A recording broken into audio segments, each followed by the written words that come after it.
growing up, I was pretty likely to convince people to stop going to church, and I feel very guilty about that now. Sure. And then I started working for a guy, his name was Dusty Douglas. He was very successful financially, and I was like drawn to that about him, as a lot of young men are. And then as I got to know him more, like it was very clear that he had a different type of character about him. Mm. He just lived very differently. He loved Jesus. It was very clear. He was not shy about that. Right. And as he began to introduce me to all of the people that he hung out with and all of his friends who were all like very similar to him, of course, they were just living life differently. And for me at the time, I was looking at Mm. my parents, my family, my friends. I didn't want to have their life. I didn't want Mm. that anymore. And we went camping like that weekend together, Wow. and we were sitting around the fire, and I just asked him the question. I was like, hey, why is it that all of those people that I saw up on stage this past weekend, they all believe in Jesus? Why is that? My guest this week is Harvey, and he's the founder of the massively popular page King's Community, which boasts more than 1.3 million followers on Instagram. The group grew out of Harvey's own experience as a man in an upside-down relationship, lost and aimless, unsure of himself and his direction, with few good prospects ahead of him and a string of failures behind. Until one day he posted a series on Instagram about his own brokenness, and suddenly the page blew up. He discovered that his perspective wasn't as unique as he believed. He was speaking for thousands of men around the world who flooded his DMs, telling him they thought they were alone. Imagine thinking you're the only man in the world feeling the way that you are, and discovering that in fact it's far more widespread than you believed. In fact, this pain is almost universal, only it's hidden by God's design for men's minds, hearts, and bodies to be able to endure pain silently for the good of all, until we can't. And for that reason and many more, Harvey's page has even benefited me, as I've seen experiences reflected there that I thought I was alone in. And sometimes, as men, that's all we need to know. A reminder that while I'm over here in my place and you're there in yours, we're still in this together. So I hope every man watching is as blessed by Harvey's work as I've been. In our conversation, Harvey and I discussed his background in starting King's Community, the societal lack of fatherhood and mentorship, young men and decision-making, decisions, purpose, values, and conflict, excitement, anticipation, and fear, men leading in relationships, and finally, women giving men the gift of grace. If you enjoy the Renaissance of Men podcast, thank you. Please like this video, share it, and subscribe to the channel. Plus, leave a comment down below letting us know what you thought of the conversation. And please welcome this week's guest on the podcast, leading an online community of men to find brotherhood, healing, and growth, Harvey from King's Community. Harvey, thanks so much for joining me on the podcast today. Yeah, man. Nice to finally link up and meet you. I'm excited for it. Definitely. I think you reached out, it must have been 3 months ago. And what's funny is like Instagram's such a really big space. I hadn't seen your content before. And so I started digging into the things that you do. And I've just really come to appreciate some of the things you talk about, the services you offer to men and as well. So I'm looking forward to digging into all of that with you. Absolutely, man. And I had, stumbled across some of your content, and Mm-hmm. I'm always looking. I love just having conversations with people who, have similar mindsets, similar goals, maybe have similar paths in life. It's something that energizes me, and something I really look forward to. So I was glad you agreed to have me on. Absolutely. I think that's one of the things that really comes across in what you do, like how much you care about men in general and men's experience, and how much there seems to be something that you're gathering to yourself, a kind of spirit that you're cultivating. And I haven't seen a whole lot of it out there. And to me, it kind of represents the best of this masculinity conversation, which you've probably seen like I have. It's kind of going off the rails a little bit. So I appreciate you. I appreciate you saying that, because it feels a little bit like there's a remnant of those of us who are sticking around because we care about men, not because we care about some of the other things that are going on out there. Yeah, absolutely. It's a weird time. It's a weird space to be in with all the social media, and Yeah. it's so, I feel like it's so tempting, and I had even got caught up in it early on when I first started creating content. It's so Mm-hmm. tempting to make the video that will get views. Yeah. Say the thing that will be most controversial or offensive because it gets the results that you're looking for as far as Yeah. growing on a platform. Yes. Yeah. That's for sure. I mean, you can say the controversial thing, but if you're saying it specifically to provoke, you have to be really careful what that is, because that can come back on you, in all kinds of ugly ways. Yeah, and I've seen that myself. I've seen that myself. So I tried to avoid it. I'm not perfect. I'm sure I, Yeah. say some things. I really don't script out a lot of the things that I talk about whenever I do, just do reaction videos or anything. I just kind of think about my thoughts and record the video. So I'm sure there's plenty of times where I've said some things that have offended a lot of people, but I've also learned to just not look at the comments anymore, which is I would recommend to everybody, unless the only comments I look at is other people's videos for my pure enjoyment. Yeah, exactly. Yeah, you have to kind of well, Instagram. I'm not on. Are you on? I imagine that you're on TikTok as well. I'm not on TikTok. Okay, so Instagram, the comments aren't so bad. It's Twitter where they've gotten just absolutely out of control lately. See, I literally just started a Twitter yesterday, Oh, so I've not explored the space. So I've certainly heard that. I've heard a lot of people talk about that and what goes on in that space and the comments and the conversations and the back and forth. But I've stayed away from it up to this point. yeah. We'll get to that for sure. So I guess where I want to start is you had alluded to you posted a video of one of the girls who was on the whatever podcast, or like pigtails and red hair, I think, and you posted a video of her getting baptized, which I was surprised to see that happened. Like, praise God. And you alluded, and I want to talk about her baptism and redemption and all of that. But I think where I'd like to start is a little bit of your background. Like, how did you start King's Community? Where did what was going on in your life that led into that, and where did it all kind of come from? Yeah, so for me, originally how it all started, I had been, starting like, side businesses and just trying to figure out ways to, make money online and become financially free, like all the things that Yeah. young men do, right? Especially nowadays.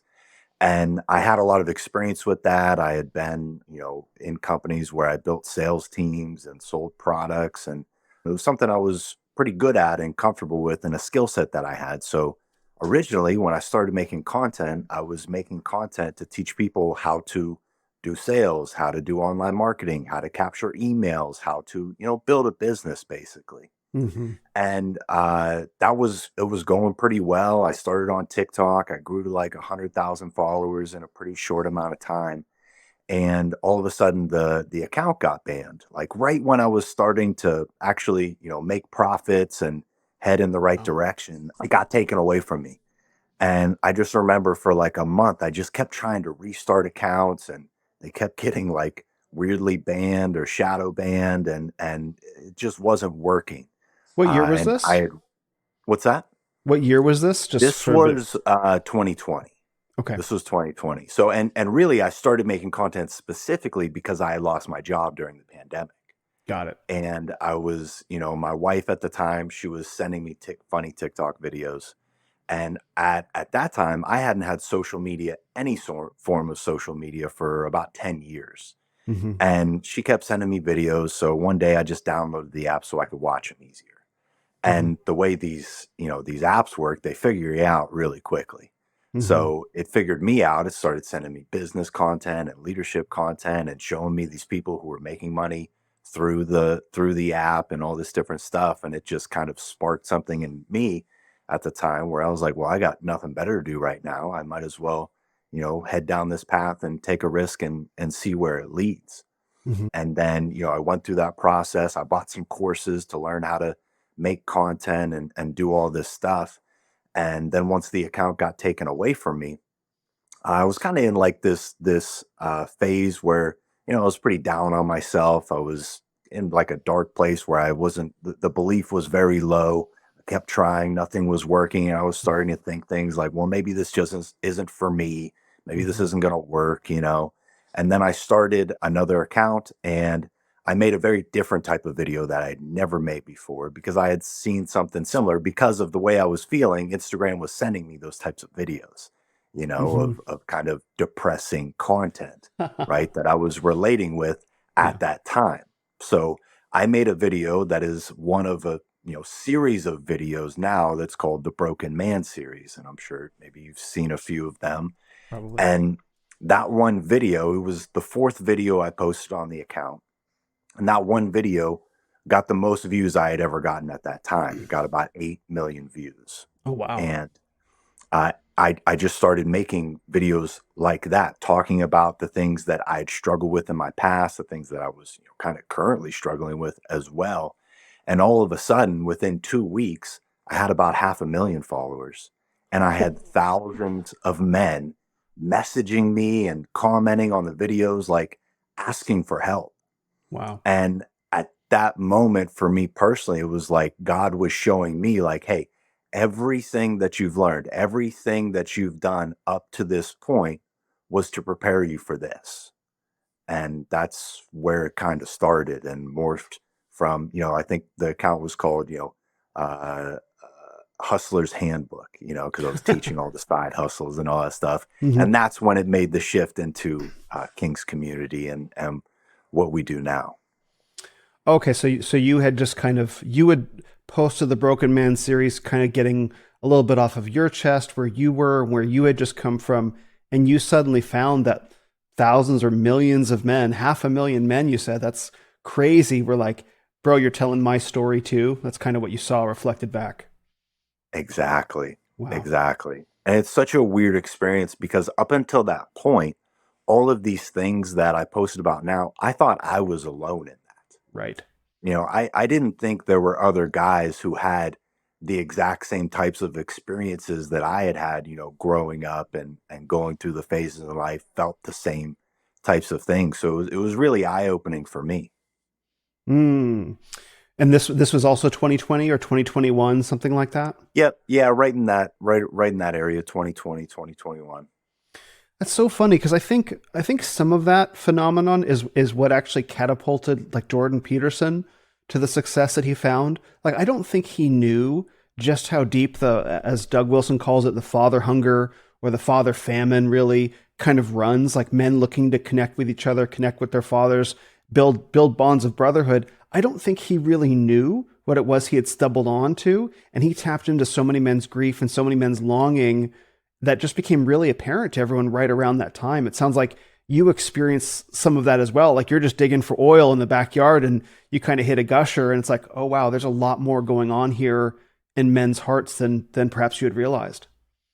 Yeah. Yeah. I just stumbled upon it.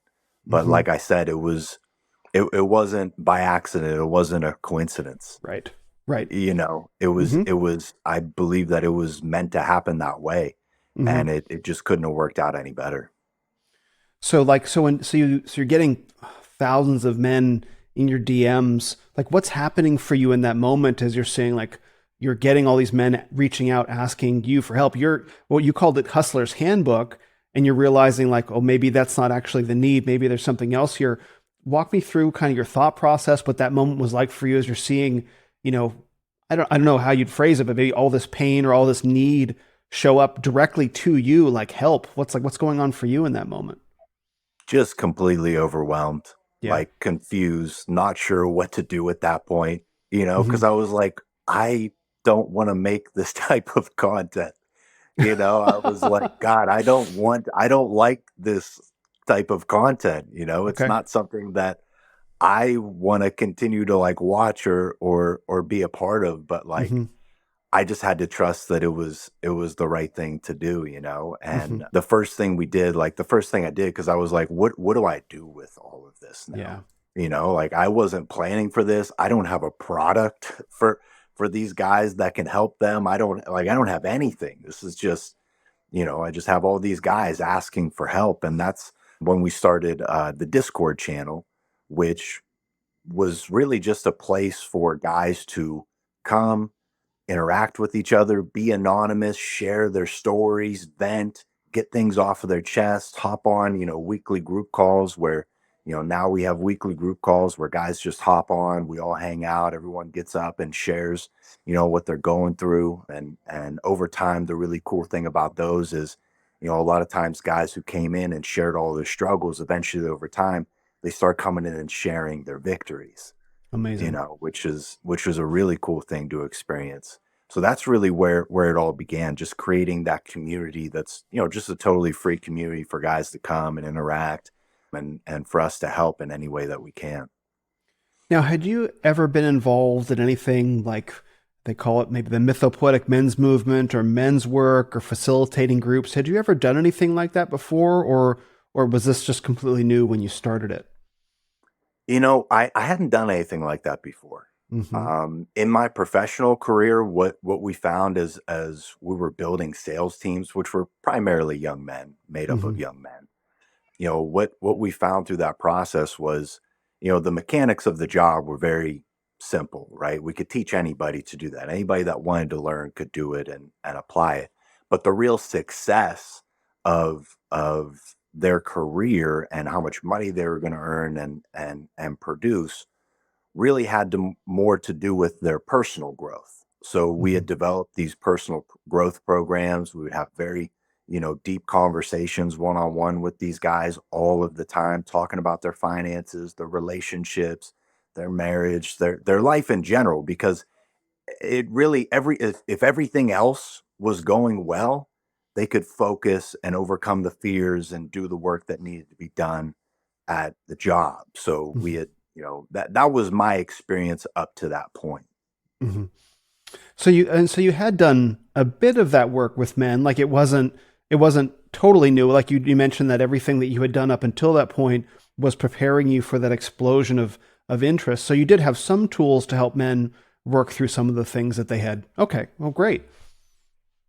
That Right. must have. Yeah. I It was mean, really go ahead. just the personal development that I had done and the stuff in my career. I had read probably, I don't know, maybe 100 books or so up to that point and gone Hmm. to, I don't know, probably like 30 or 40 conferences where people are talking about leadership and family values. And I just, kind of found my faith a few years before that and started going to church and listening to sermons and the podcast. So like I was very much involved for my own, personal growth and passing on that information to the guys that were on our teams. But yeah, nothing to the level that this was. Oh, it sounds like the a lot of the groundwork had kind of already been laid with, exploring your own personal growth and leading other men through it and really committing to your own process.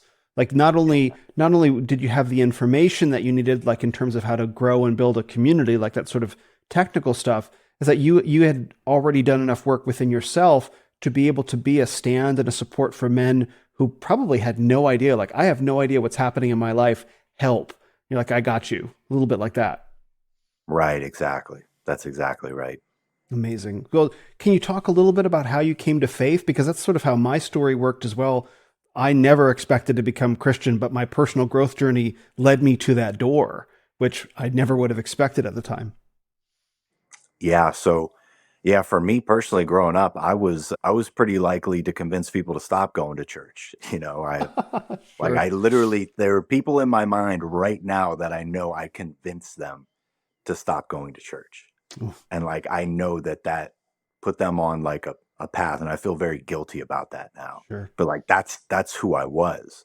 Hmm. I didn't grow up going to church. I grew up like my family was Catholic, but I never went. Hmm. I never had to go. They never forced me to go.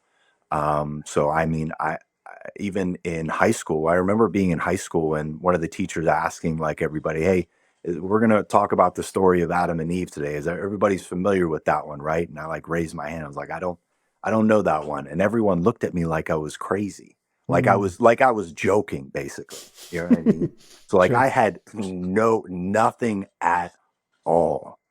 And then, it wasn't until after my wife and I got married, actually, when, I started working for a guy. His name was Dusty Douglas. And he was just a guy, he owned multiple businesses. He was very successful financially. And I was like drawn to that about him, as a lot of young men are. And then as I got to know him more, like it was very clear that he had a different type of character about him. Mm. He just lived very differently. He loved Jesus. It was very clear. He was not shy about that. Right. And as he began to introduce me to all of the people that he hung out with and all of his friends who were all like very similar to him, of course, they were just living life differently. And I remember being at a conference, it was just a business conference. And I kept hearing the people like that were going up on stage. Each and every one of them, maybe it wasn't everyone, but to me at the time, it seemed like every single one of them, before they would start their speech or their talk, they would give glory to God, you know? And I was looking at them and the life that all of these people had that were speaking from stages, and they all had that in common. And for me at the time, I was looking at all the people that believed the things that I believed in. I was looking at Mm. my parents, my family, my friends. I didn't want to have their life. I didn't want Mm. that anymore. And that was like what really, I remember the spark when it happened. And I like wrote it down in my notes. I was like, ask Dusty about faith, and we went camping like that weekend together, Wow. and we were sitting around the fire, and I just asked him the question. I was like, hey, why is it that all of those people that I saw up on stage this past weekend, why they all believe in Jesus? Like, what is it about that like why is that? You know what I mean? What's the Hmm. connection here? Why is it that they have these incredible lives, and they're not perfect people, of course, but surface level, they Hmm. all had this life that I wanted, and they all had that one thing in common, and that just began the journey. He started having deep conversations with me about it. My wife and I started going to church together. We started, reading books, biblically based books, and learning and growing, and really starting that journey probably about maybe 5 or 6 years ago now. Oh, wow. That's beautiful. You must have seen, first of all, what a blessing to be able to wake up to that, to be able to look and see these men on stage and to be able to identify the thing that they have in common that sets them apart from everyone that you are associating with. And then to have the courage to ask that question. Like how many men would feel the same thing? Okay, I see something there that I want that's going to take me away from everything that I know. I'm going to go ask this guy about it. Like, praise God, man. What a blessing. Yeah. Yeah, I was just lucky enough to be I was so humbled at that point Hmm. of my life because I didn't have the life that I wanted. Yeah. I didn't have the success that I wanted. I didn't have the marriage that I wanted. I didn't have the self-discipline that I really desired as far as overcoming like all of my addictions and everything. So I was just searching for answers, and there they were, they appeared to me. Oh, so this was also before you started King's Community. You said this was 5 to 6 years ago. King's Community would have been 2020, 2021. So Yeah. another way that, oh wow, okay, so that's another way the groundwork was kind of being laid, to be able to offer men community in integrity, right? How amazing. Exactly. Okay. Right. Excellent. And so as you went through, I love these stories because I have my own version of it. As you went through that conversion process, as you were introduced to faith, what a blessing to go on a camping trip as well, to be able to have all your questions answered person to person from somebody like Dusty Douglas, which is not a name that I know, but I'll be sure to look him up. Like, what was that like for you as you recognized that you had been the guy who had previously led people out of church? I don't mean to laugh at it, but like the transformation, like there's something magnificent about that. The way I look at it now is I think it's a huge blessing for me, and I wouldn't have had it happen any other way because Mhm. I understand how a lot of these guys think. Like I've been in their shoes before. Like I know like a lot of the content I post, those are things that I felt. Those are Mhm. thoughts that I had, so I'm able to reach those people where they're at. And I think a lot of times like the trouble I always had with church and religious people growing up was like they're not speaking my language. Yeah. I don't relate with you at all, guy. I Mhm. don't understand where you're coming from. So there's no way that you can connect with me enough to change the way I'm thinking. Hmm. Yeah, you can look, sometimes you can look into an evangelist's eyes and not get a sense they really can relate with where you're coming from, which technically they don't necessarily need to, but we still feel that within ourselves. Like, I need you to come across the bridge to me. In fact, someone sent me an Instagram reel, or I think it was really like a short video of a guy, a street preacher at some conference or festival or whatever.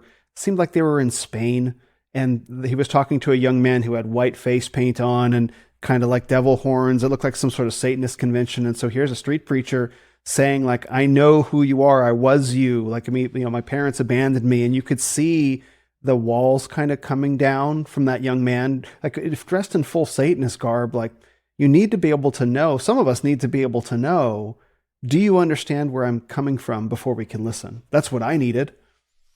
Yeah. Yeah. And I think we're all uniquely set up to reach different types of people. Hmm. Amen to that.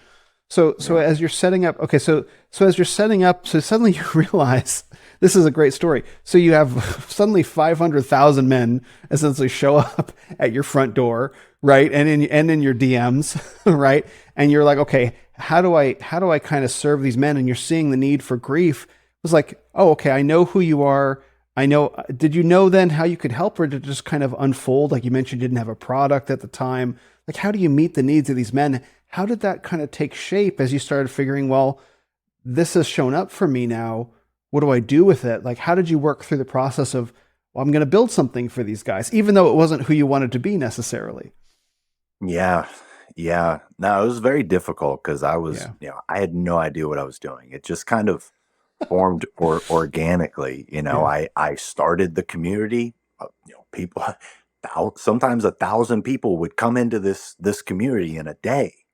Wow. And all of a sudden they're there. I'm like, okay, what do you guys want? What do what would be cool for us to do in here? And I just would post like, hey, we're gonna have a group call. Anybody that is available, feel free to hop on.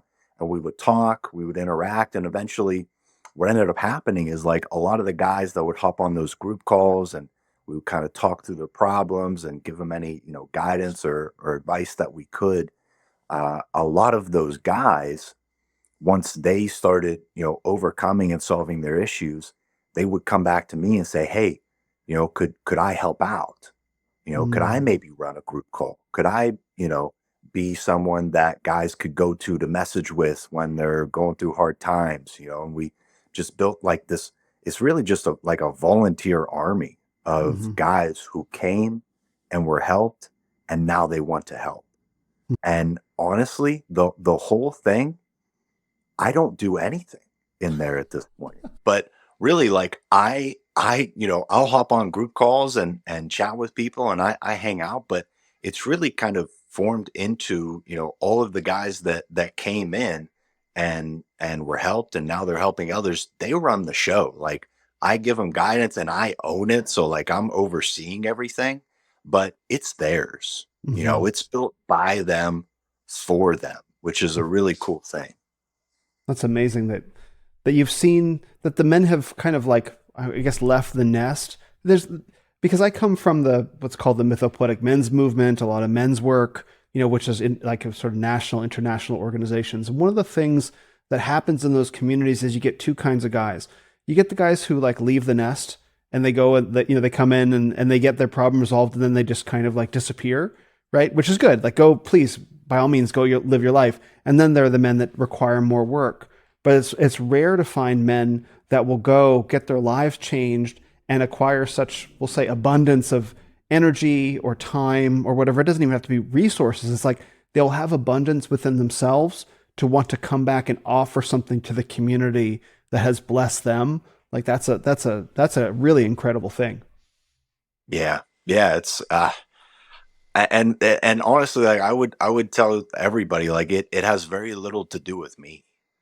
Like Yeah. I helped out as much as I could, but I just trusted, I trust all the guys that are in there, talking to the people and doing the group calls and we talk on a regular basis to make sure everything's good, but it's really yeah, it's pretty amazing what's come together through that. It's the coolest thing that I've ever been a part of, hands down, by Sure. far. Sure.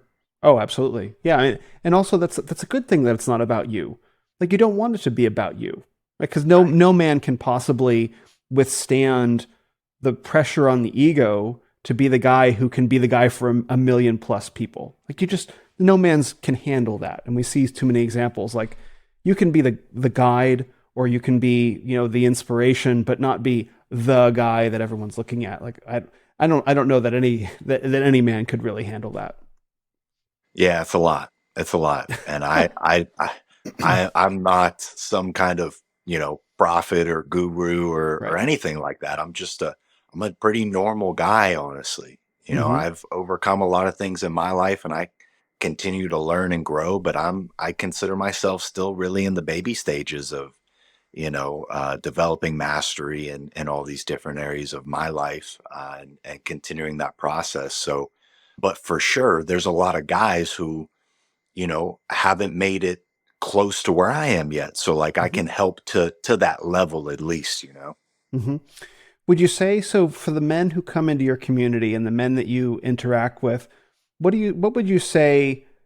Obviously, there's a lot of journalism and studies going on right now about this is what's going on with men, and journalists, who knows, right? Studies, who knows? Scientists, whatever.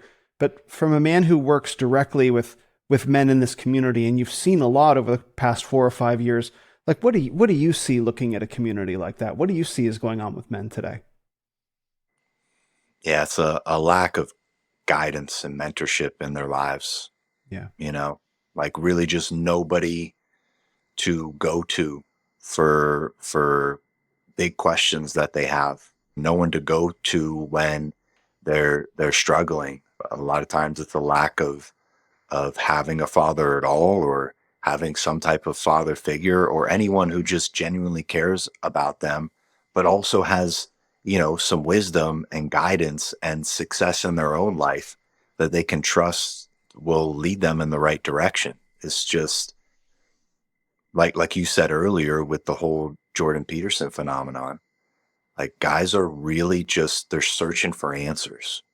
Yeah. They want to find the answers. They're experiencing so much pain and they don't know where to go. They have oftentimes, in the world that we live in, they don't really have many friends at all. And they don't have any close friends that they would trust enough to talk about these things with. Mhm. And I think that's the big problem. And I experienced that growing up. I really didn't have many friends at all growing up. I was pretty overweight. I wasn't like a cool kid. I wasn't really smart either. I wasn't good at sports or school or social aspects or anything.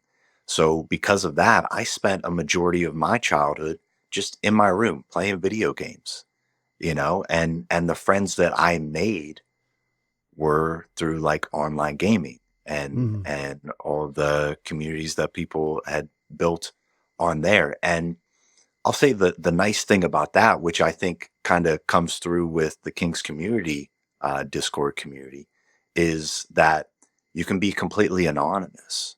Mhm. Nobody really knows who you are. These aren't people that know your friends or your family. So it gives you that level of confidence to just really speak freely and be whoever it is that you really want to be, rather than what everyone else is trying to force you to be at the time.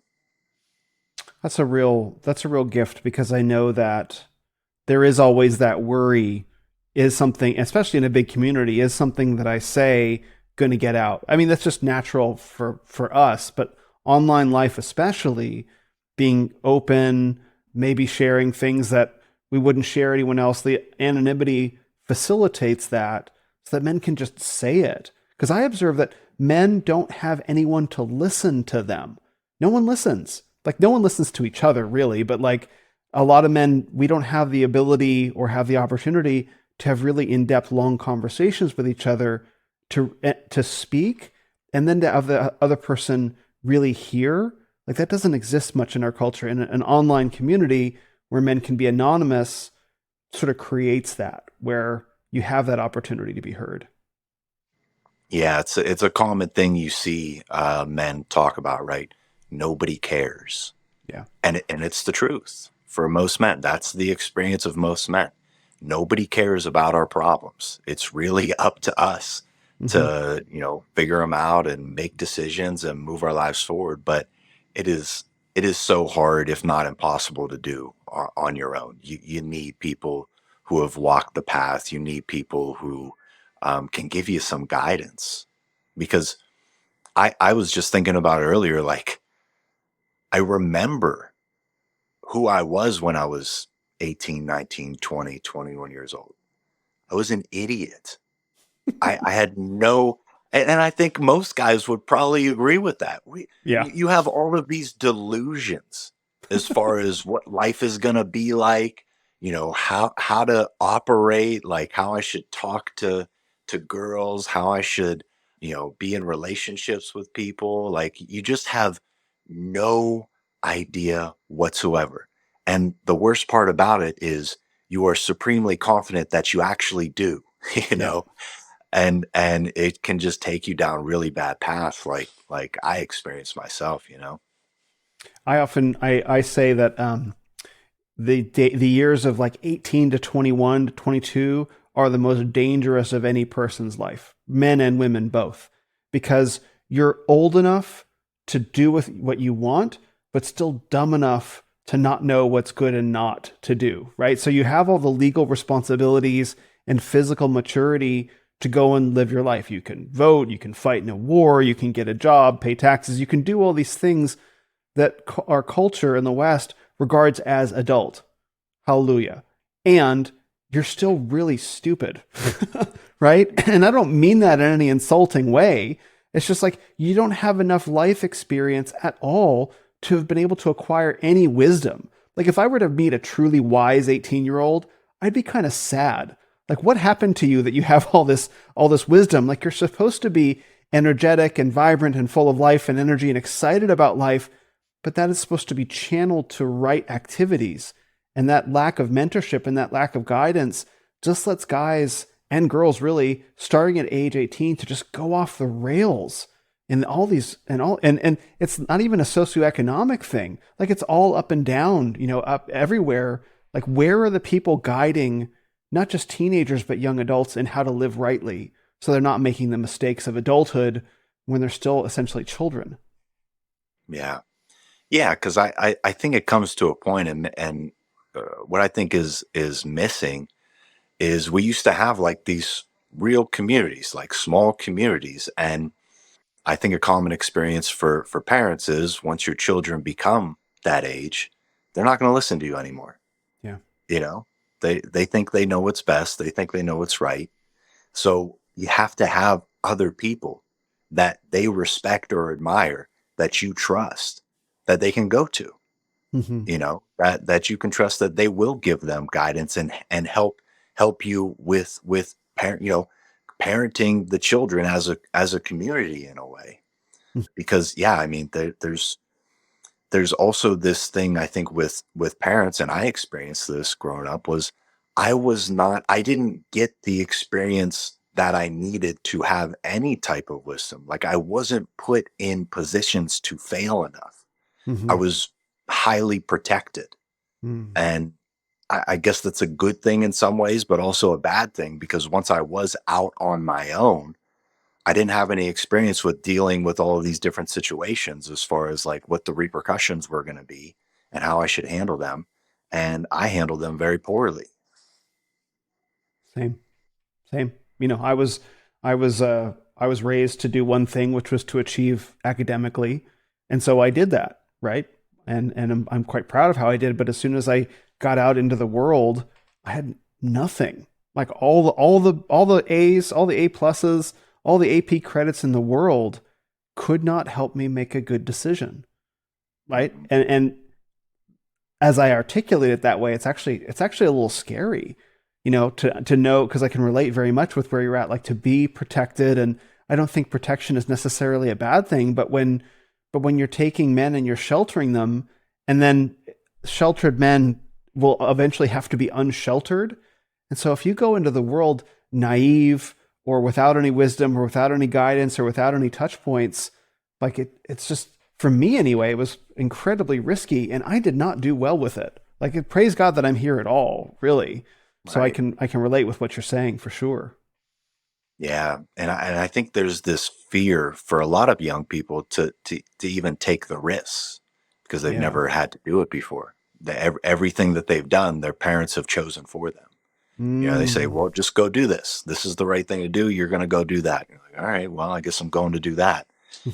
And it really kind of takes away that ability, that muscle of making decisions that most people don't have when you come out of school because you haven't had to make any. You've been on Hmm. this path of like, go to school, get good grades, get an education, get married, buy a house, have a child. Hmm. And then a lot of guys get to that midlife crisis point where they're like, hey, I did all the things. I don't know what to do now. No one's Hmm. around to tell me what the next thing to do is. Hmm. And Hmm. it's almost like a lot of those decisions, we didn't make those decisions. It's almost like they were set in stone before us. Like they were made for us. Like, this is what you do. This is what you're going to do. So go do it. And then we all did it. And a lot of guys just find themselves in that place of like, maybe not happy with those decisions because they never really made them for themselves. Yeah, you're definitely helping me understand a lot of things that I went through in the same way, because for me, a lot of those decisions were made right up until the point when I became like 18. My job was to get into a great university, and I did that. And then, right when those decisions stopped being made for me, my family, that my parents were married when I was still in high school, but as soon as I left, they got divorced. My family essentially blew up. Yeah. And so what did I do? I went and I made, I guess I never had the fear of not doing things at all. I was always a sort of like throw myself off the cliff and figure it out on the way down kind of guy. And that's a great skill to have. And I didn't have a parachute as many times as I thought I did. So I can see that, where it's like, how do we well, let's start asking the question then. Like, so you have a lot of young guys, let's say in high school, teenagers like 13 to 18. We need to get into their lives somehow and provide them some guidance so that when they become adults, they can start making intelligent decisions. Maybe, or at least they have the tools. Like, how do we go about doing stuff like that? I imagine with them, well, let's start here. The men that are in the King's community, what sort of age range do they generally fall into? Probably all of them, if I had to guess. Yeah. I mean, some people come in there, they're as young as like, 15. Oh, great. That it's the whole spectrum, of age ranges. So yeah, it's definitely all of them. Okay. So these 15-year-olds, because this is the big question that I think a lot of people are asking is, how do we reach young men, say under the age of 25 or 22? That's the big question. There's a lot of questions. How do we reach women as well? But that's a separate set. How do we prevent young men under a certain age of going off the rails the way that men older than them have? Because I went off the rails and God brought me back. That's why I'm here. It's through no great wisdom inside myself. It's purely through sanctification and God's blessing to me that I give thanks for every day. I wish I didn't have to go through that. What do we do for young men to make sure that they don't have to go through it? Like, we meaning not necessarily you and me, but we as men of our generation, right? And other men listening. Well, it's a good question. I've thought about it a lot. Mm-hmm. And I'm not sure what the right answer is. I Fair. think, when I think about that, just like you said, and I agree as well for myself, those things had to happen for me to get to where I am right now. Mm-hmm. Mm-hmm. Right. And I'm kind of under the belief right now that I don't think it's any different for anybody else. Okay. That Mm-hmm. you have to experience life. You have to take the risk, go out. And I think what we really have to do is allow them and teach them how to start making decisions earlier. Like, put the ball in their hands, have them make it, certain decisions, not, nothing crazy, Yeah, yeah. but it's a skill that has to be developed. They have to make a decision, because what happens when you make a decision? You make a decision, you go forward with that decision, and then you eventually find out if it was a good or a bad one. I can relate to that. That's how it goes. You don't know until you walk the path of that decision. Hmm. And then once you have the experience of that was a good decision or that was a bad decision or it was, somewhere in the middle, then you have the feedback, right? You get the feedback from life that gives you more knowledge to make better decisions in the future. I Okay. think that's the process that you can't escape. You have to do that, because otherwise, hearing it from other people, reading it in books, it doesn't really have the impact that it'll have unless you yourself have experienced that. Think about like the books that are most impactful for you. You relate with it because you had some type of experience where it's almost like, when you're reading, you're like, man, he's talking about me right now. Hmm. So I think it's just a matter of figuring out, how do we do that with a safety net, where they're not going to make these decisions that will impact like their future terribly, but Hmm. they're making decisions nonetheless that are going to impact them right then and there, and they can start experiencing that positive or negative feedback to, be able to do these things on their own at one point. And then I think in addition to that, also not only making right decisions, but to decide. Because I think that there's an epidemic of passivity in men where they avoid making a decision entirely. Now, not deciding is still a decision, right? One way or another, right? But they're still, when confronted with, let's just say, a couple different options, the need to, no, you have to consciously choose one. You hold their feet to the fire and say, no, choose. Don't avoid the decision. Don't let time and circumstance or other people make the decision for you, which it will, and you might not like what it chooses. You consciously choose. I think that as well. Let's talk about that Let's do that. right there. Yeah. This is this is really one of the main things that I experience in my life, and that I try to convey in a lot of the content, as well as the stuff we do through some of our coaching programs, is the passiveness.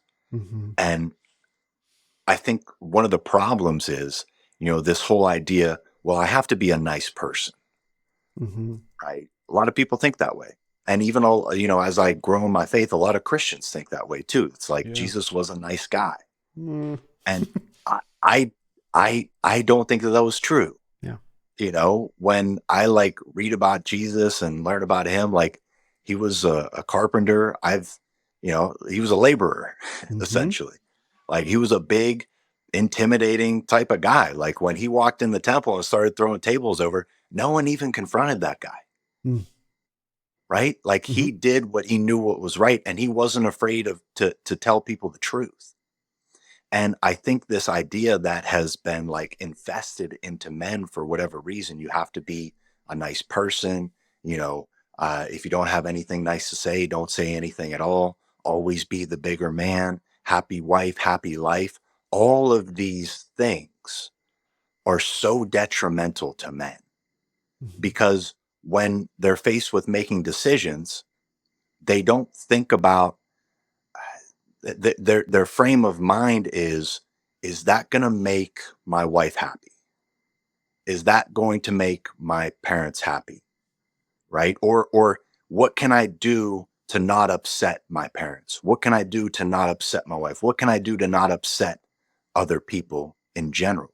And when you're making decisions like that, instead of based on your morals, your values, your purpose and direction in life, you're just kind of floating around life. You're drifting.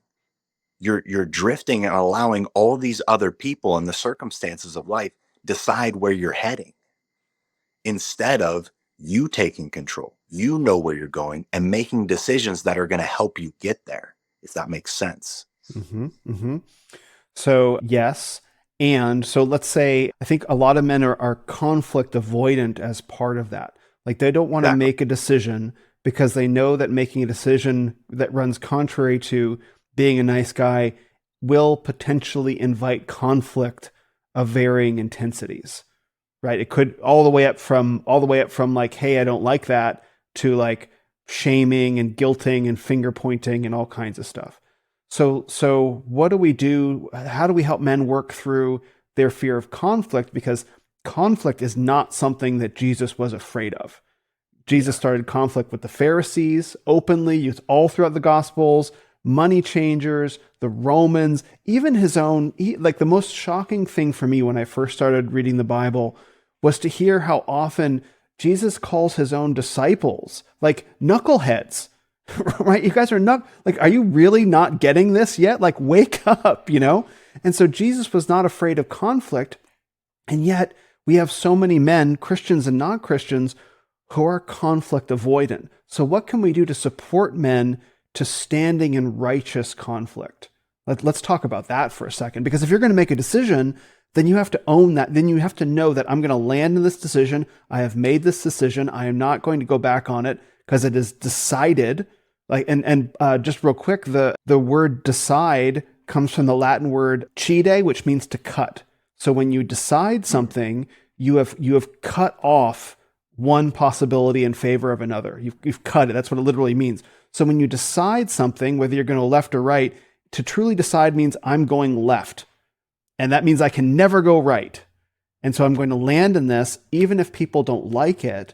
How can we help men engage in more righteous conflict? Oh, in favor of the righteous decisions they make. Righteousness all across the board.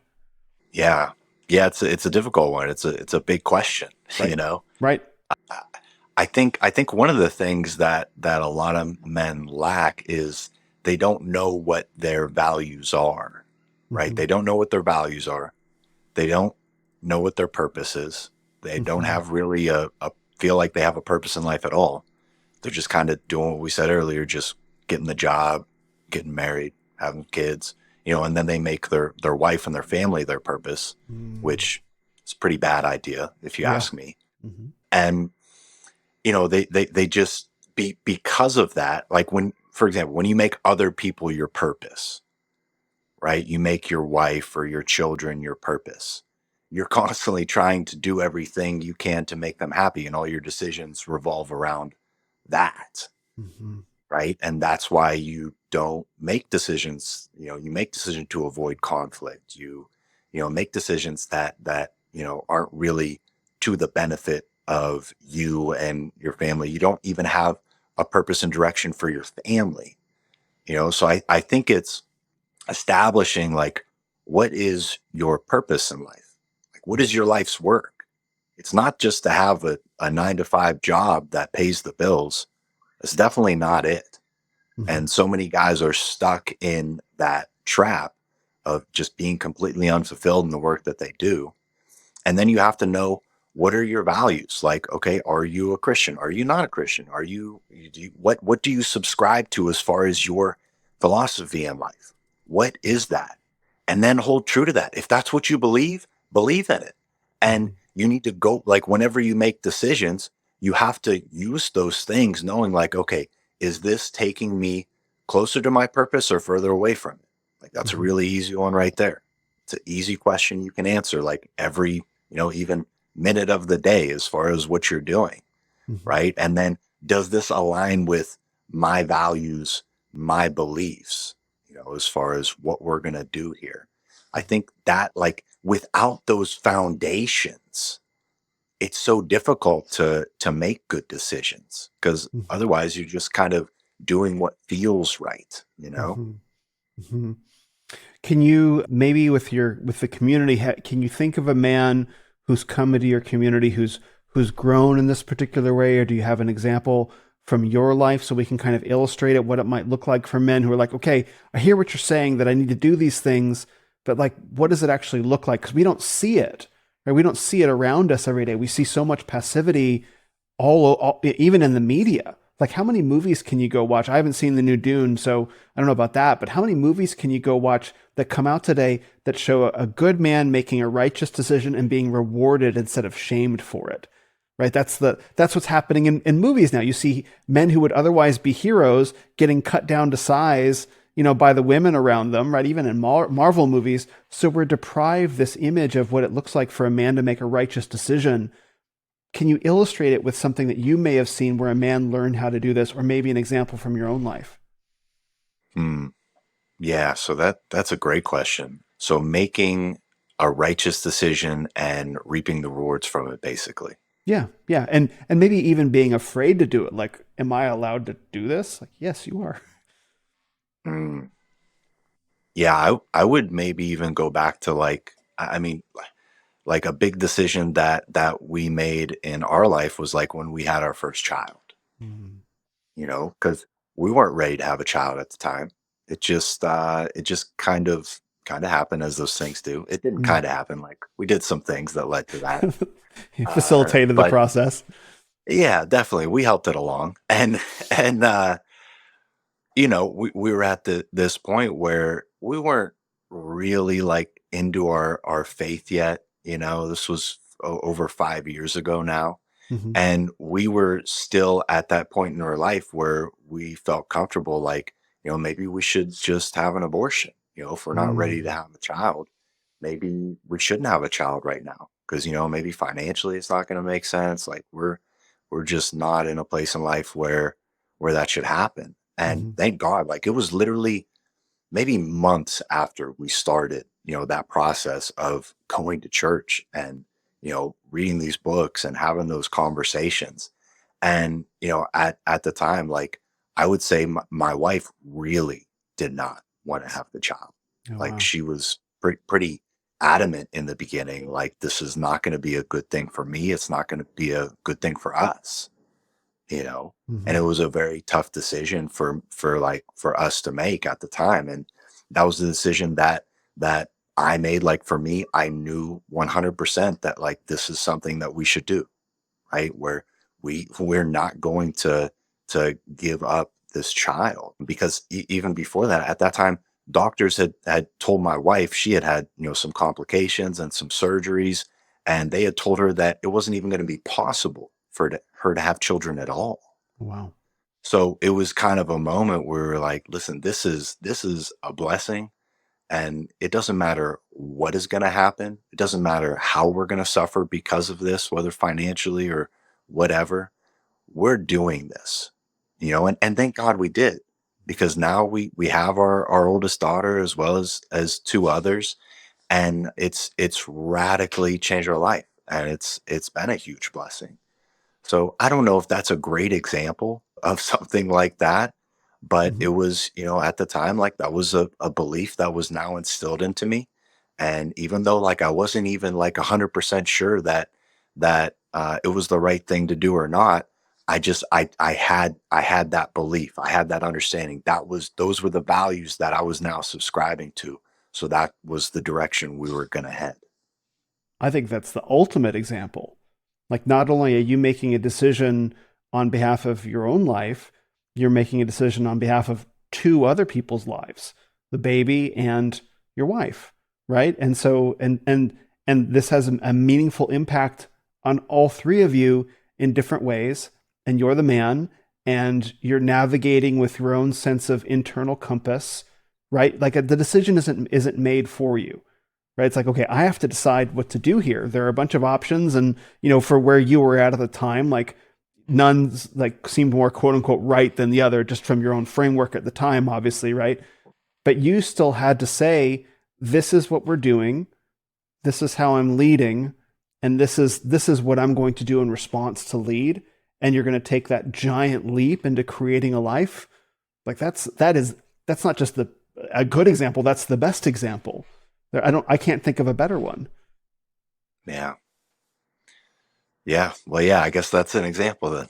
Yeah. Well, I mean, like, think about like leaving a job, or starting a podcast, or starting a community, or or moving towns, or whatever. Sure. Like all the other kind of decisions that a man might make in terms of his own life.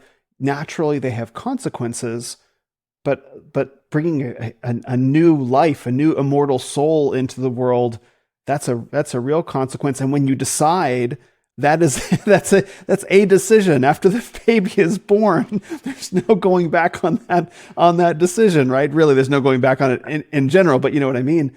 But like Yeah. that's the gravity of that lands on your shoulders as a man. Like, I don't know who I am, I don't know what I'm doing, I don't really know what direction I'm going, but I know that this is right, and it's going to impact the people around me. Like, first of all, praise God, hallelujah, well done, and Right. amazing. Right. Yeah. No. Yeah. It was. It. It was all just perfect timing. Like Mhm. everything. You just look back on all the moments and the thin threads Yeah. that like led us to these different decisions and these different people that impacted us in different ways to get us to where we are currently. And it has not very little to do with us, right? Like it Yeah. is just what it is. Like it is his perfect timing. Mhm. And yeah, I guess when you mention like other decisions like leaving jobs, we've had guys that have come in, and the first thing we do is we talk about purpose. We go through an exercise to help them identify their purpose, identify what they really want out of life, what they want to be doing. What is their vision for the future?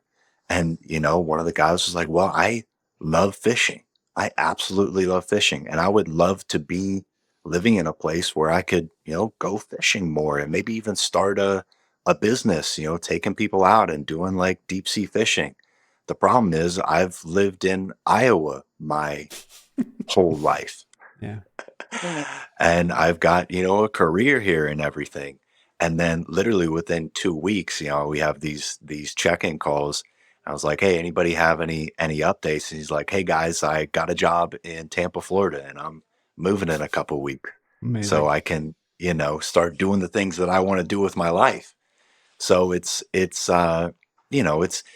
think that's truly where it starts. It's like you have to know the direction that you want to head, because if you don't know the target, how can you possibly aim and make the decisions? It's very difficult. Yeah, you have to know what it is you want to move towards using whatever information you have, because I say it's so much more powerful for men to move towards something rather than away. What you run from chases you, is my experience. So if you're looking to make a decision in your life as a man, probably as a woman too, you say, rather than saying, okay, I want to get away from that, like if you have to think that way, that's fine. But it's more powerful to say, no, I want to move towards that. I want to move towards X rather than away from Y. Moving towards X usually is much more sustainable, because fear and regret and pain, like those are powerful motivators, but it also drags the past along with us versus moving towards the future. Yeah. Yeah. And think about it. Like, what is fear? Fear is the belief of bad things happening in the Hmm. future. Hmm. Right. And when you're worried, when you're anxious, when you're using that as motivation, I think you're absolutely right. Hmm. Right. I think it's so much better and more powerful to use the emotions of excitement and anticipation. Right. Because what is that? What is excitement? It is the belief that good things are coming in the future. Hmm. And it's that old saying, whether you believe you can or you believe you can't is true. That's right. So if you can operate in that emotion of excitement, of belief that good things are coming, right? You'll start taking more actions to make it happen and finally get that result. Whereas if you don't truly believe, it's going to be very difficult for you to take the actions that are hard to do and get the type of results that you're actually looking for. You know what I really like about the way that you communicate about these things is that there's a way in which the dialogue about masculinity very quickly goes towards no one cares, work harder. And Mm. I mean, I if I'm trying to be as generous as possible with the sentiment, I think that there is something powerful in that, men needing to learn to kind of knuckle down and get the job done no matter what. Like that is true. But the message in behind the words "no one cares, work harder" is ultimately unsustainable. Like it just breaks men on some deep fundamental level, even though they keep moving forward because no one cares, work harder. Ultimately, that fuel burns out. Versus the idea of moving towards your life with excitement and anticipation by consciously choosing to engage, is a more powerful way. And I really like that the way that you communicate about these things, which isn't like no one cares, work harder, because you've seen firsthand the damage that is caused to men who believe that no one cares. Yeah. Yeah. And I think you're right. There is a grit you have to develop, some perseverance. But I think you to do that the right way, you have to have that vision in mind again, Mm-hmm. right? That's like really a big part of it. And I was just reading this book. It's called U Squared. I don't remember the author's name. I think its last name is Pritchett. And it opens up the story with talking kind of about that concept. And he opens up and he says something along the lines of, I'm sitting in a restaurant, and 10 feet away from me, I'm hearing someone struggle for their life. And he paints this picture of a fly on a windowsill, Mm-hmm. right? And we've all seen this before, like a Mm-hmm. fly just trying to escape through a window, right? And the thought that that fly has to get that freedom at once is, I just need to work harder. And then over time, like, a lot of times flies are pretty quick. You can't really catch them. Mm-hmm. They're shifty. But a fly that's on a windowsill is oftentimes exhausted. You can just Mm-hmm. pick it up right off of that thing, right? Mm-hmm. And the concept he talks about is, just 10 feet away on the other side of the room is an open door. And it would take monumentally less energy for that fly to just change direction and head out that door and achieve the freedom that he's looking for, compared to this mindset that is eventually going to kill him. Mm-hmm. And he talks about how oftentimes the path to getting what we want is actually a lot easier than we tend to believe it is. But you know what the fly needs in that moment? Need Guidance. someone guide. Exactly.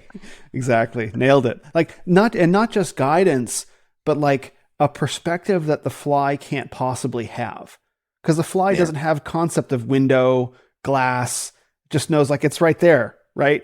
But a person can come pick up the fly and like, no, there's something going on here that you can't see. Let me take you to the real thing. And how much men need that. Like, oh, I can feel myself the need for that. Yeah. Yeah. Cause there's so many guys, like, even especially in marriages and relationships, they just think, okay, I just have to work harder to make her Mm. happier. That never ends well. No. It never. Like, if what you're doing already is not working, it's not doing more of that. Mm-hmm. You have to have this shift in mindset, this shift in behaviors. Otherwise, it's eventually all going to fall apart. Well, I'm glad that you brought that up, because I want to talk about this, and it could just be a quirk of when we cross paths. But you've been making a lot of really compelling reels that, to me, speak to men's heartbreak over lost relationships, right? And it could be just what Instagram is showing me. It could be just this particular moment and what you're creating, but really kind of hitting on this notion of like, no, men get their hearts broken unjustly, unrighteously, and we're left to pick up the pieces. And what do we do with that? And I speak to that because it just came up, and that's one of the things that I like most about some of the things that you do, is that rather than focusing on bitterness or anger, or outrage, though there can be plenty of time for that in its own way, it's like, no, let's actually just kind of like sit in the grief of that and begin rebuilding from that. So maybe you can speak to that a little bit. Yeah, I think, a lot of that content, it's really to relate with guys who are in that space. And I think it is you, when you're in that space, you're a victim at that point, Mhm. right? You're a victim of the relationship and everything that went wrong. And I think it's important to reach guys who are in that space, because it's a really bad path to be on. Mhm. Going through heartbreak can lead to, especially in the red pill movement and the manosphere, it can lead to all kinds of different directions you can take, as far as just swearing off women in general or thinking all women are bad. And I don't believe that. Mhm. And what I believe, like, I really do my best to try and reach those guys so we can teach them like how to deal with this stuff and realize that when a relationship ends, it is our fault. Whether we want to admit it or not, it is always our fault. It's their fault too, right? It's both people's faults. But at the end of the day, when it comes to a romantic relationship, us as men, I think about it like in the form of sports, like we are the general manager, the head coach, and the star athlete on the team. Mhm. We get to select the team. You made that choice. You selected her. And maybe you made a mistake right there. Maybe you did a really poor job as far as, the person that you selected. And certainly that happens all the time. And with any team, if you make a bad selection as far as the players on the team, you're never going to be successful. You're also the head coach because you get to decide where that relationship is going, right? You need to have a game plan as far as where it's going to go and how you're going to get there. Mhm. And then you have to go execute on that game plan as far as, whatever career you have, whatever business you have, how you're going to grow spiritually, how you're going to grow together, where are you going to live, like all of that stuff that is important. How many kids are you going to have? Like, how are you going to raise them? All of that stuff Mhm. has to happen. And so many guys like make mistakes in any one of or all three of those areas. And you have to realize that. You have to humble yourself and realize that you made mistakes too. Okay, she cheated on you. She's a bad person. You picked her. And if she was a good person when you met her, something that Dusty told me a long time ago, right after I got married, he told me, your wife, who she is now, is her father's fault or lack thereof. And who she becomes 10 years from now is your fault. And Me, I your think wife. there is your wife. Mhm. Yes. And I think there's a ton of truth to be found in that because it is our responsibility to lead. It is our responsibility to help them grow. We can't make them do anything, but what is leadership? What is leadership? It's influence. Mhm. Mhm. That's plain and simple. It's influence. Can you influence others to do things to the betterment of for the team? Mhm. Whether they like it or not at that point in time. So I think that's kind of the concept I try to teach guys and help them realize, and then dive into each one of those areas and help them improve if they're lacking in the skill sets as far as selecting, as far as laying out the path and the game plan, or just executing in everyday life. Mhm. So yes, I agree with and I'm glad that you said it because not many people are courageous enough to say it. Like who she is today as a result is her father's fault, right, or lack thereof. I mean, same. And in the context of marriage, who she becomes is, we'll say, your responsibility. It can't be your fault yet because it hasn't happened, but really your responsibility to lead. So, what do you say to men who are in this position where it's like, well, we're not married, and I tried to do everything right that I had available to me, and like disaster resulted? Like because there is a component of like you can't really lead a woman in that way because the responsibility, and from a Christian perspective, really, because it's not really there. You don't have that authority yet in the dating context. I imagine that you come across a lot of men who it's like, I'm trying to lead and she's not coming along. Do you run into? I imagine you run into that quite a bit. Yeah, for sure. Mhm. And I think most of the time it's just a lack of. Now it can be her, of course. Like there's plenty of bad women out there, just like there's plenty of bad men out there. But it's a whole slew of things that could be going on. You really have to like Yeah. dive into, what is, who are you? Who is she? Like what has been going on? Show me some of the text messages, Mhm. like what is happening. And you never most of the time you never really get the whole truth Sure. from one side or the other. But it's my belief that a woman will she will be happy to follow a guy that she believes in. Mhm. And oftentimes, if they're not following your lead, it's because you're not showing them that you're worth following. You're not holding up to the commitments that you made. You're not doing the things that you said you were going to do. You're not taking care of the stuff that needs taken care of, and allowing her to just relax and know that it's all handled. Instead, she's maybe constantly badgering you. Hey, did you call them? Hey, did you do this? Hey, when are you gonna, you know, clean the garage? Hey, whatever it is that most guys experience, especially in marriage, right? Where they feel like they're constantly being nagged.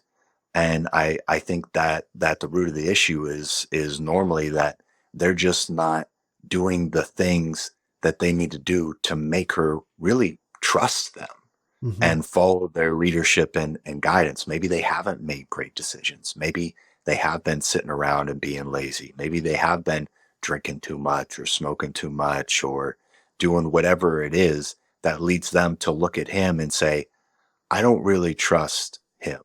Mm-hmm. Why would I follow someone that I don't trust? And in today's day and age, you've got a lot of also momentum with women just like making all the decisions themselves and being independent and all of that. Like when me and my wife got married, she was the decision maker. Mm-hmm. She was the breadwinner. She was the masculine person in our relationship, hands down, no doubt about it. Mm-hmm. And over the past, 10 years, it is completely shifted. And not because I wanted to make it happen that way at the time, but it was just what we were taught as we went through, our experience of personal growth and mentorship and learning about marriage and like what a Christian marriage looks like. We went from her having a corporate job and making more money than me to her being a stay-at-home mom and me having to make all the decisions and provide for the family and take care of the finances and take care of the home and just do everything. And I can truly say that my wife wants me to make decisions. Mm-hmm. Like she does not want to make them. That may not have been true, 8, 10. It definitely wasn't true 8, 10 years ago because she didn't trust me to do it. Mm-hmm. Right? She didn't, and I wouldn't have trusted me either. I hadn't made a lot of great decisions up to that point. I had no purpose or direction in my life. I Mm-hmm. didn't know what I was doing. So rightfully so.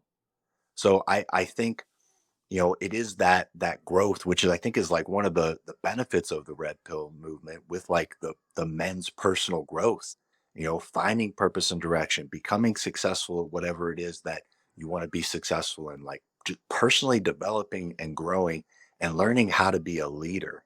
Mm-hmm. And when you do those things, when you do the right things, she can look at you and trust you and happily follow you if you're taking her to a place that she really wants to be going.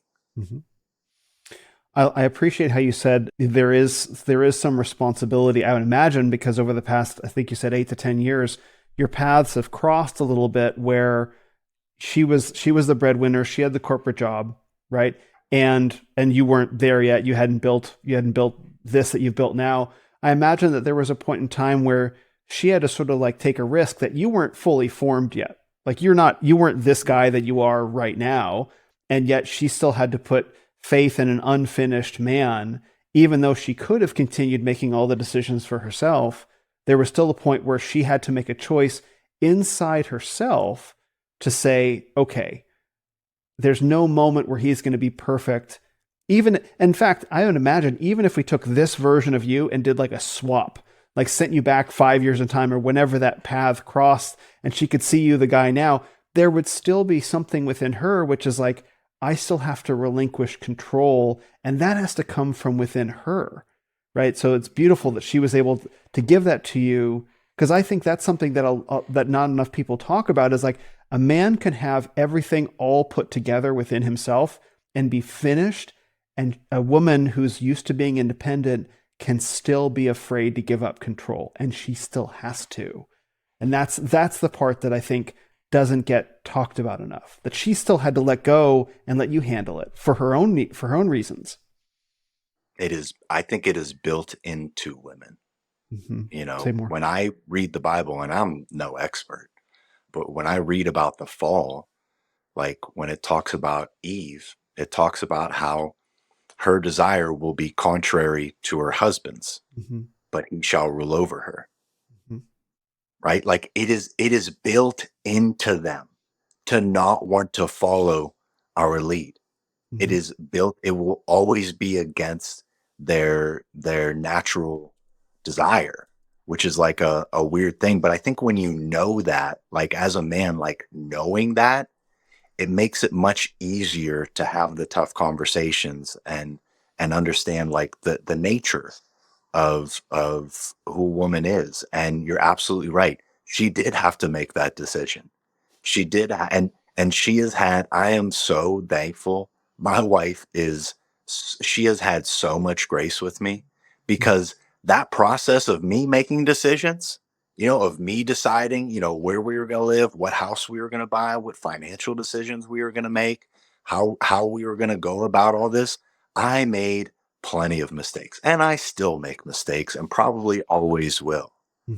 But I mean, just a few weeks ago, like she just came to me and she was like, she just comforted me like it's okay, it's okay. I'm not upset that this didn't go the way that we thought it was gonna go, right? And like knowing that we've just gotten to this point. And it's not always like this, but more times than not, we've gotten to this point where we are finally on, like we are legitimately and genuinely on the same team, where it's not about, well, you did this, or you never do that for me, or I need more of this from you. It's, we know what direction we're heading. And everything that we talk about is, especially when we make decisions again, is that, is going on that vacation going to take us closer to our goals right now? Hmm. Right? Is making that decision going to take us and our family where we want to be? Is sending our kids to public school here, even though that would be much easier for us, the right thing to do right now? Right? And it Hmm. just gives us that foundation that we can keep going back to as far as the direction we want to go, where whenever we make decisions, whatever happens, we're cool with it. Like we know it's not always going to be easy. We know some of the decisions, there's things that there's consequences either way. No matter which path you go, there's consequences to be had. And oftentimes the right paths are pretty immediate consequences, and the wrong paths are down the road. We don't have to Hmm. worry about those consequences right now. That's why we choose those paths. Mm. I like what you said about grace. And I think that there are a lot of men who are not accustomed to operating. And certainly the red pill capitalizes on this, and so does the manosphere, but the red pill especially. And I can understand why, because you have a lot of men who have the experience of being in a relationship where there is no grace extended to them, or very little, right? When you have girls who have endless amount of options available in their DMs. For example, it's like, why should I give this guy even an ounce of grace when I can just like cut him loose and find another guy in 5 minutes? The notion that your wife was able to get to the point where she was able to surrender her own, we'll say, need for independence, trust you, and then get to a place where she could lovingly, I don't want to say endure, but she could lovingly, I will say endure anyway, you making decisions that were the wrong decisions, and do it lovingly and say, hey, I'm not mad. Like, how many men can say they've ever had an experience of a relationship where, whether it be a wife or a girlfriend, where he made a bad decision and she's like, don't worry, I'm not mad? Like, oh my gosh, like what world are we talking about? How often does that happen these days? Really? I agree. I agree. Yeah, Mm-hmm. especially in dating. Yeah. With just like what you said, the options are limitless for the girls. And I think about like when I was a young man, right? If I had that same scenario in my hands, I would play the cards the same way that they're playing them right now. Mm-hmm. Yeah. It's just like, well, I got this girl over here. She's much more easier to deal with. So Right. just, it's like that. And that's why I think, it has to be so challenging. And if you're not dating a girl who has some type of religious background or is a Christian or has like those morals and values, and I'm like, the more I think about it, I don't even understand like if dating makes sense at all as far as marriage goes. Like, it certainly didn't prepare me and my wife to have a healthy marriage. Yeah. If anything, it set us up more for failure than it did for success. Hmm. It was the things that we did after we got married, the things we learned about after we got married, and all of that that really helped us, get through it and prepare us for all the things that were ahead of us. So I don't know what the answer is, Will. Like, Hmm. that's a real struggle for me when it comes to the dating world these days, and how guys can navigate it better, how they can properly deal with women. Like, if you're not finding girls who have like really strong Christian backgrounds or have some type of really strong moral code, which is definitely, I'm assuming, I don't know for sure, I'm assuming that it is a smaller percentage of women these days. I don't know how you have success. I think I can speak for the Christian world, and this issue of grace is very interesting because, of course, I know lots of men who are in graceless marriages, right, where their wives give them absolutely no quarter, and even Christian marriages, and the wives don't have a spirit of forgiveness in their hearts. They don't have a spirit of acceptance for men. They seem to think that they have all the right answers for whatever reason. But certainly, like, I look in the Christian dating world, and I can see women avoiding getting into relationships in general, and I think it's for the same reason. I think it's that they don't actually want to have to give anything of themselves and follow the lead of an imperfect man. So it's easier to kind of hang back and to use a language of, well, it's all in God's timing, it's all in God's timing, or whatever, rather than giving of themselves and having the risk of, and the word is submissive, but that's not really the word. That's a word, but it's really saying, like, look, you have to give yourself to the leadership of an imperfect man, and that is a gift of yourself. And you must have that gift to give, and you must give it open handedly and freely. And I don't think that there's a whole lot in our culture that's discipling women in the faith, out of the faith, in marriage, out of marriage, and how to relate to men that way. In fact, it's the opposite. Women are taught to have very little tolerance for men's imperfections and have been taught that generationally. So it's almost like a gift from God or a blessing when a man is able to receive it, to be able to be forgiven for being human, maybe. Absolutely. Absolutely. Yeah, I agree. Because I think men are taught that. Yes. Men are absolutely taught that, right? Yeah. And women are it's the exact opposite, especially like as far as the culture goes, Hmm. right? Like, if he's not doing it for you, move on, right? And whereas it's like we're taught like we're to highly regard women and respect them. It's almost like a shift, you know, this weird shift. And it's something that I think about a lot. I honestly try not to think about it because I can't find Right. real answers for it, and I'm not in it either. Like, Hmm. I didn't have to go through that. I met my wife literally when the first dating app started. I had, started dating my wife. I never had to experience that or deal with any of that.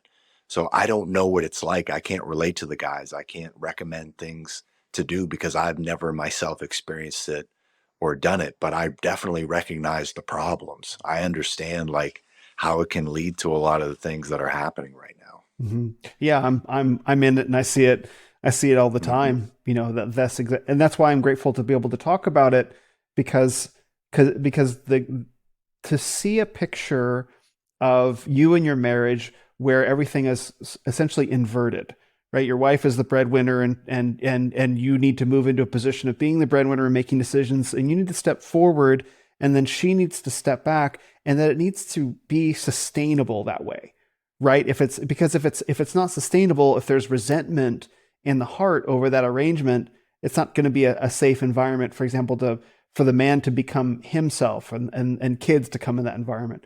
So it became sustainable for you and your wife because of you did your part to lead, right? Clearly. And she did her part to step back and to follow. But that extension of regard and love and grace as a gift to you I think is what so many men are looking for, but don't know where to find.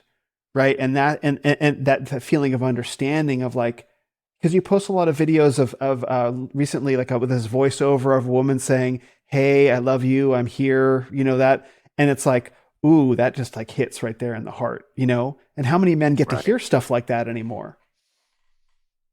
Probably none. Yeah. Very small percentage of guys, and I think, yeah, the culture of independence, right? The culture of I don't need no man, the all of that stuff. And it wasn't until we started getting mentorship from like uh, good Christian couples who like had been through the fire, had been through the battles that come with marriage, that we were able to finally start figuring it out. And one of the I guess biggest things that started that journey of her giving me grace was one of the things they told us in the beginning of our marriage was that whenever there's a dispute, whenever like there's an argument, you're both wrong. So you need to both apologize. Mm-hmm.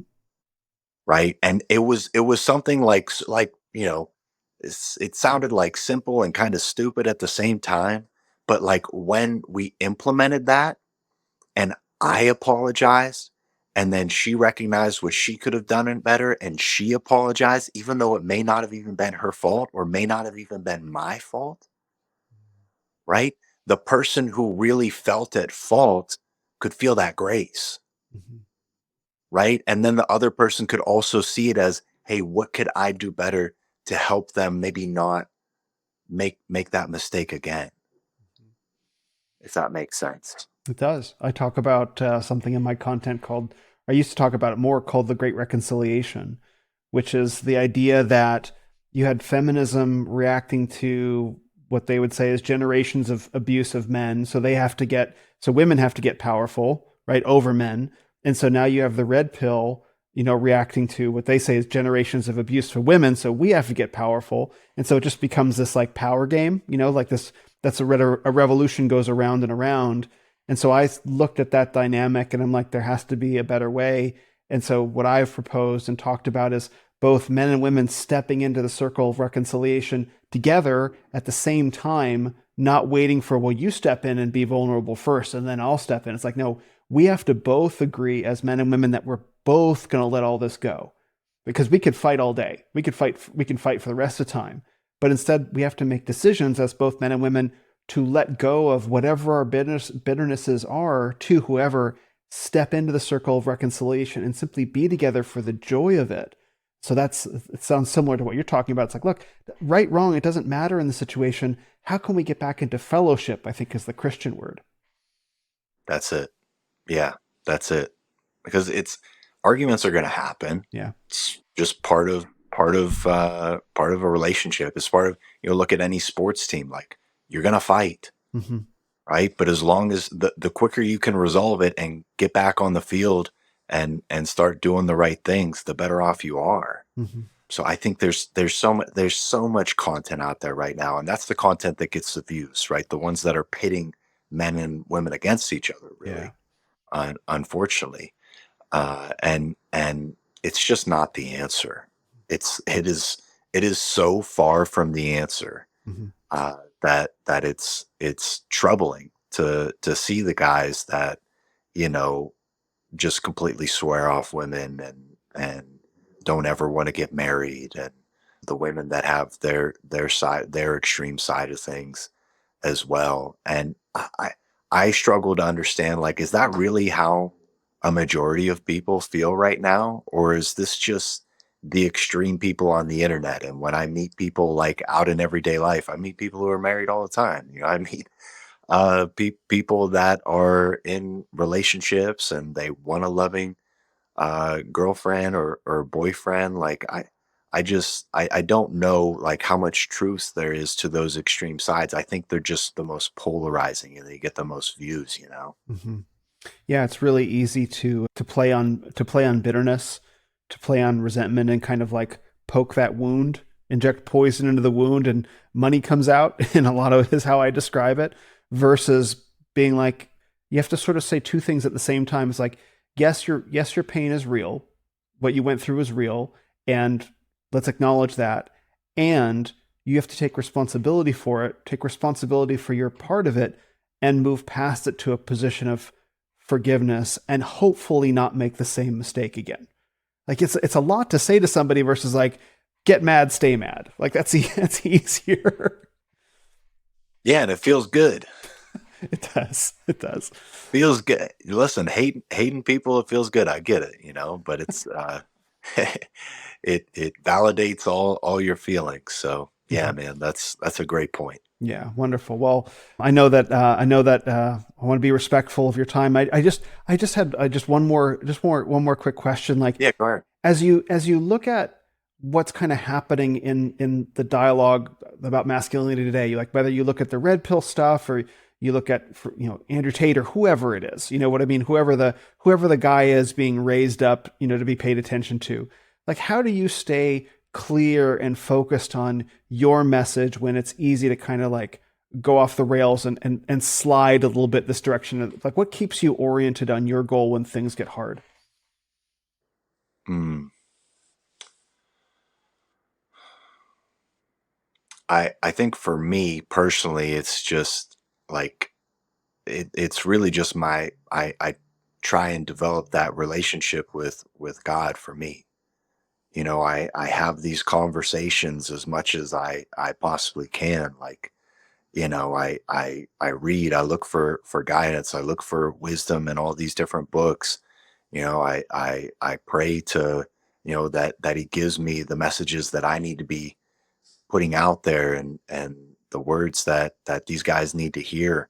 And I try and stay centered in that, as well as like learn, because I feel like there is so much to learn when it comes to, when it comes to my faith, when it comes to like everything in the Bible. There's just so much that I've barely even scratched the surface of. And I know that like all the answers can come from there. And the more I can do that, the more I can get into that, the more I can, hear other people talk about it and get their perspectives, and then take that information and research it for myself. I think that's the really difficult thing that I just recently started doing, because for the longest time I would just hear people on videos and go, that sounds good, I think that's right. You know what I mean? Because Hmm. that's just what I would just listen to, a sermon or listen to somebody on Instagram or whatever. I'm like, oh, that's what that means. Okay, good. And then that's like I put that into my operating system. Like, all right, this is how to do that now. And then over time, as like you see, false prophets and people saying things where you're like, that's not true. But he said something a long time ago that I thought was true. Hmm. Now I need to go double check everything. And that is not so easy. Sitting down with some books and taking some notes and looking back and forth, and then making the decision as far as what I believe to be true. That is very challenging. Very challenging. But I'm realizing how important it is to find the truth, you know? I So couldn't, you can see the smile on my face. I could not be happier. It's so important. It's such a vital journey for men to be able to graduate, I think, from a position of hearing good advice from others and trusting it to learning to navigate on their own, especially in a biblically sound way. So what an incredible blessing. yeah. Yeah, that's it. That's it. And I'm just really beginning that journey over the past year here. So I've got a lot to go on that, but I've found it's very important. Absolutely. Amen to that. Well, I'm excited to see where you go with it for sure. Thank you, man. Thank you. Well, it was incredible being here with you. I really enjoyed it, man. I enjoyed every second of it. So thanks again for having me on. Oh, you're very welcome. This has been a big blessing to me. I've enjoyed this conversation so much. So thank you so much, Harvey. I appreciate it. Where would you like to send men to find out more about you and what you do? Yeah. So if you guys can find us on TikTok and Instagram and YouTube. You just search King's Community. You'll find us. If you click the links in the bio, you'll find all the stuff we're doing. We have the Discord community. I welcome everybody to get involved in that. It's completely free. We've got multiple group calls a week where we do a lot of different cool stuff. And there's about, I think, something like 16,000 guys in there now. Wow. There's we've got a whole support staff and crew there to help anybody in need, or if you're just looking for someone to talk to or someone to bounce things off of. We've got different chats for fathers, for teenagers, for military, for first responders, for anything you can think of. So if you want to connect with people who are in the same phase of life as you, who are in the same career field as you, just look for guidance, advice from other guys. Like I would highly encourage that. Wonderful. I'll send them that. I'll send them your way. Thank you so much, Harvey. I really appreciate you and everything you shared and everything that you do. Cool, man.